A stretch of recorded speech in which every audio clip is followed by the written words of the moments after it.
आइए जानते हैं कि महाभारत के युद्ध में बलराम जी ने क्यों भाग नहीं लिया था, जबकि वो बहुत ही शक्तिशाली थे। महाभारत युद्ध में जिस ओर भगवान श्री कृष्ण स्वयं थे वो पांडवों का पक्ष था, जो सदैव धर्म का अनुसरण करने वाले थे। दूसरी ओर कौरव थे, जो बुराइयों से लिप्त थे, और उनकी ओर से पृथ्वी के बड़े बड़े महारथी और राक्षस लड़े थे। इस युद्ध से पहले कौरवों ने दुर्योधन को द्वारिका भेजकर श्री कृष्ण और बलराम जी से मदद मांगने के लिए कहा। श्री कृष्ण ने उसे सैन्य मदद दी और एक पक्ष भी चुन लिया, मगर उनके बड़े भाई बलराम जी ने इस युद्ध में कोई भूमिका नहीं निभाई। न उन्होंने कौरवों का पक्ष लिया और न ही पांडवों का।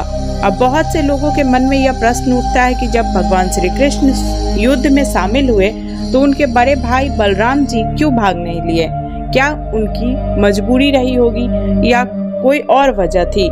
इस सवाल के जवाब को हम एक ग्रंथ के माध्यम से जानते हैं। 20 वर्षों से महाभारत के प्रसंग भक्तों को सुना रहे कथावत मनसिंह दास कहते हैं कि श्री कृष्ण बलराम के बारे में धर्म शास्त्रों का अध्ययन करेंगे तो पाएंगे कि दोनों एक ही थे।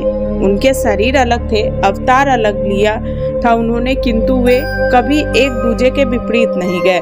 जब भगवान श्री कृष्ण से मिलने के बाद दुर्योधन बलराम के पास पहुंचा तो उन्होंने सिर्फ यह कहा कि मेरा आशीर्वाद सदैव तुम भाइयों के साथ है। पांडव भी तुम्हारे भाई ही हैं। युद्ध समाधान नहीं हो सकता। जैसे मुझे तुम प्रिय हो वैसे ही पांडव भी प्रिय हैं। बलराम जी ने पांडवों से भी ऐसा ही कहा। मैं चाहता हूँ कि तुम भाइयों यानी कौरवों और पांडवों में मेल हो जाए। कान्हा से भी मैंने यही कहा था कि हमें युद्ध में नहीं पड़ना चाहिए। अब जब युद्ध होने ही वाला है और कान्हा जिस तरफ है मैं उनके विपक्ष में नहीं जा सकता। वैसे भी दुर्योधन और भीमसेन दोनों मेरे शिष्य हैं और मैंने दुर्योधन को भी यही कहा है कि दोनों पर मेरा स्नेह बना रहेगा। मुझे कुरुवंशियों को आपस में लड़ते देखकर अच्छा नहीं लग रहा, अतः मैं तीर्थ यात्रा पर जा रहा हूँ। उम्मीद करते हैं आपको जानकारी अच्छी लगी होगी। कमेंट बॉक्स में अपनी प्रतिक्रिया जरूर दीजिएगा और ऐसे इन्फॉर्मेटिव वीडियो के लिए चैनल को सब्सक्राइब कर लीजिएगा। धन्यवाद।